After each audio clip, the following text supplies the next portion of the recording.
Train the muscles, not the joints.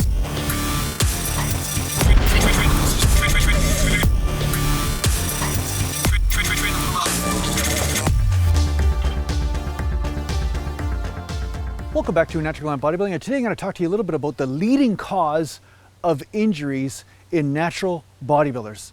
Now, I know you guys are probably curious, like, what is the leading cause? Well, first of all, I'm going to go into a bunch of different reasons why you might be getting injured in your training, or why most people get injured from time to time, and what are the main contributing factors that lead to it. So the first instance I'm going to talk about is going too heavy. Now, it doesn't mean that heavy weights are all bad. I do believe in lifting heavy from time to time, like I've talked about in multiple videos, right? I have a whole playlist on training techniques and sets and reps and everything, so make sure you check that out.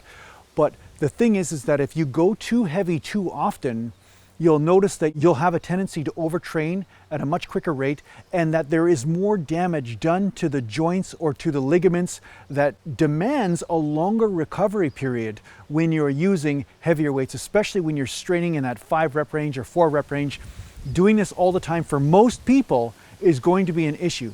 So if you're noticing that you're training like this, but at the same time you're not getting results, you're feeling overtrained all the time, and you're getting joint issues such as bursitis, tendonitis, whatever, too heavy too often can be a reason in of itself, although there may be some other contributing factors that I will talk about in the next few points. Now, this leads into my second point, whereas when you are working with unstable type movements, such as one-legged squats or lunges, or if you're doing one-arm movements, or you're doing movements that require a lot of stability or stabilization, such as squats, there is a tendency for people to work in too heavy a rep range for the level of instability that they have at that time, right? So their groove is not honed in, they're a little bit uncoordinated, so they have all the shakiness going on, and to lift heavy during the time that you are unstable is going to be a recipe for disaster. You also see it with bench presses. When people first start bench pressing or start doing any sort of compound movement, a lot of times there's this shakiness or this unstable sort of environment happening,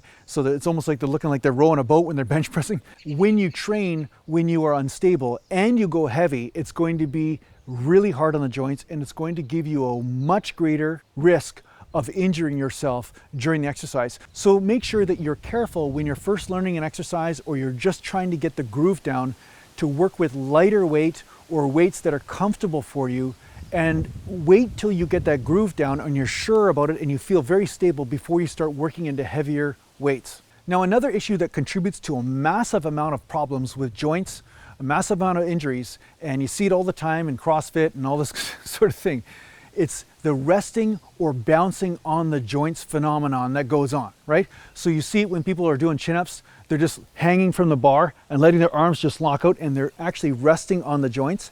And the thing is, you can get away with that being comfortable for a period of time. But if one day you have a certain amount of instability in the shoulder, or maybe you have a muscle knot or something going on, it is extremely common for you to start developing bursitis in the elbow, or golfer's elbow, or some sort of shoulder problem. So then when you go to bench press, you may have issues with your shoulder, but it's actually the chin up that's causing the issue, or your back training, which is why you see when I do chin ups or when I do pull downs, I always keep the arms bent, I always keep the tension on there, I never relax at the bottom of the movement. And the same thing goes with squats, same thing goes with bench press. If you're lowering the weight down to the bottom, and then you're resting at the bottom and letting your ligaments and tendons take the stress, and you're not holding tension in the muscle, what's going to happen is all that stress that the muscle is taking is going to transfer to the tendons, and it's only a matter of time before they keep on stretching, and then they either snap, or you start to irritate the joint, such as the bursa sac or whatever in the knee, or you start to irritate the shoulder in some way, shape, or form, or you start to basically fray the tendons or shear them off. So at some point there's going to be a muscle tear or problem from that. So do not rest on the joints and do not hang on the joints.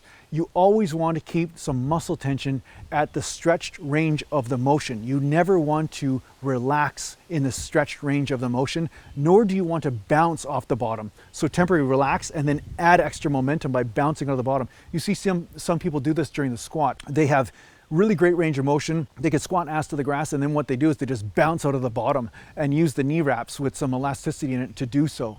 So Again, everybody's a little bit different. Some people have a better threshold or a higher tolerance for this type of training, but it is only a matter of time before something snaps or something tweaks, because you're relaxing the muscle, and the muscle is actually what's protecting the joint. So if you're taking that tension off there, then what happens is the joint has to take all the stress. So this is definitely something you don't want to do when you're training. And if you want to stay training for a long period of time, you want to keep that tension on the muscle all the way through the range of motion, bottom to top. Now, the next thing that leads to joint pain or joint injuries is overtraining. I mean, I know there's a lot of memes or a lot of things going on the internet where people say overtraining doesn't exist, it can't happen. Well, these are usually guys that are enhanced that are talking about this. They're usually basically enhancing their physique in some way with some sort of drug or performance enhancing drug or something, or hormone, and then they're saying, oh, overtraining doesn't exist. Well, maybe for them it doesn't exist, but for the average person it does exist.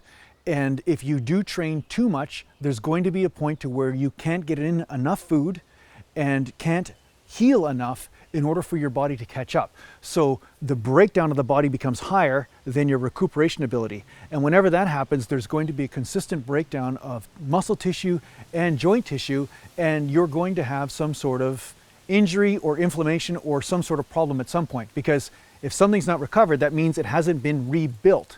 And if something keeps tearing down, what happens? A tear or some sort of inflammation or some sort of irritation will happen in the joint. So you do want to make sure that if this is happening chronically for you, and if your diet is in check and you've done the physiotherapy, you've done the massage therapy, you've done the acupuncture, you've done all these things, and no matter what, you're still getting issues with your joints, and you've checked into your form and all the issues that I've talked about in the previous reasons why you might be getting injured, if you've checked all that out, well, sometimes you just need some time off. Sometimes it's just that you cannot recuperate, and you need to make adjustments in your training program based on this. So you either need to lower down the frequency or lower down the volume or the intensity of the workouts that you're doing with the same type of frequency that you're doing. You know what I'm saying? So say you're training a 2-day split and you're doing 10 sets per body part. Well, that might be too much for you. Maybe you need to lower that down to 5 sets or 3 sets or 2 sets, whatever it is, whatever that threshold is that your body can recuperate from might be needed. It's always about establishing this balance in the body.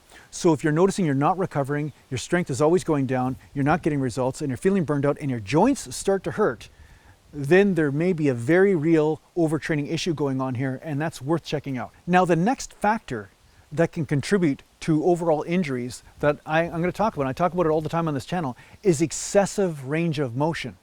Now, there's a range of motion where your body can move, right? And there's a passive range that your body can move through. So you can go all the way up and all the way down, or contract all the way and stretch all the way.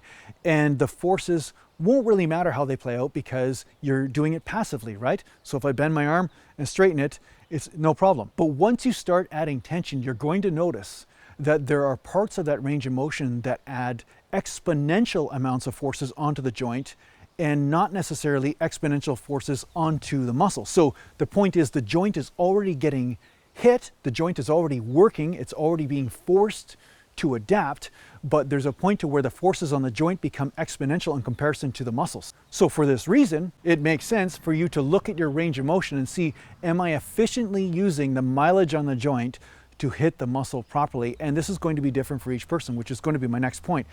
But if you are overstretching the joints or overstretching through certain movements, what's going to happen is that you're going to increase the burden so much so on the joints that they will not be able to recover, because the damage done to them is far more than the muscle. And the point of being a bodybuilder is to be able to continue to train. So if you're breaking your joints down too much, you're not necessarily going to be able to recover from that, and therefore you can't work the muscles anymore, right? So it doesn't make sense to train in that way. There's also something called joint fatigue, where basically you use such an extended range of motion that the small muscles that stabilize the joint become exhausted long before the prime movers can become exhausted. So you could say the vastus medialis, the small muscle group right by the knee, that becomes exhausted and totally pushed to the brink of failure long before the vastus lateralis or the vastus intermedius or the rectus femoris or the hamstrings, when you are using an excessive range in the squat. Say you're doing ass to the grass squats. And again, this is going to be different for each person, so I'm going to talk about that in a second. But if you're noticing this phenomenon happening, so say you're doing skull crushers and you're noticing this muscle right here is hitting failure and you're feeling a lot of tension in the elbow, but this muscle right here is never even getting hit, well, then you're going to be diminishing your gains and increasing your risk of injury because your focus is constantly beating the joints up. So I learned this the hard way when it came down to skull crushers. I was coming right down to the forehead and up, and I was doing excessive range, and I found that when I went to 90 degrees, my muscles hurt more, my joints felt good, but when I started to bend more than that, then I started to get a creaking and cracking sort of thing going on the elbows, and then the elbows started to inflame up, which is the reason why you see a lot of guys walking around a gym with wraps around their elbows, wraps around their wrists, wraps around their knees. This has become a great business, but it's not necessarily the smartest way to train. So I'm going to say that if you're using excessive range of motion and you're noticing that your joints are always being beat up, perhaps you need to adjust the range of motion in a few lifts in order to suit your body type, which is my next point. And my next point is the biggest factor by far that contributes to injuries in natural bodybuilders is that they assume that their body is the same as everyone else's and that they should move in exactly the same way. So for me, for instance, if I do full squats, if I do parallel squats, I notice that my knees hurt, my lower back rounds, my hips don't move properly, and at the same time, don't necessarily get a great leg workout from it. That's my body type. I've found that quarter squats work the best for me to hit the legs and to use my lower back efficiently, and I found that I built competition winning legs from this, and my legs were usually by far bigger than almost everybody on stage in natural bodybuilding. Not everybody, but a lot of the guys, right? So the fact is that this was what worked for me. Now, if I said to somebody else that they're supposed to do quarter squats in order to build legs, it might not work for them. There's a good chance that it won't. Maybe it's parallel squats that work for them. Maybe it's 90-degree squats. Maybe it's ass to the grass squats. It's a matter of where do you feel those forces playing out? Are they playing out on the muscle or are they playing out on the joint? And if you're noticing that you're getting injured all the time or chronic inflammation in the knees, and then you're still thinking that you're supposed to do ass to the grass squats, but your knees are telling you not to, then this is where you need to become a mountain, and you have to listen to your body and say, okay, geez, there might be something going on here where I'm not listening to how my body efficiently moves. And it's only through listening to this that you will start to work with your body to get gains instead of working against it.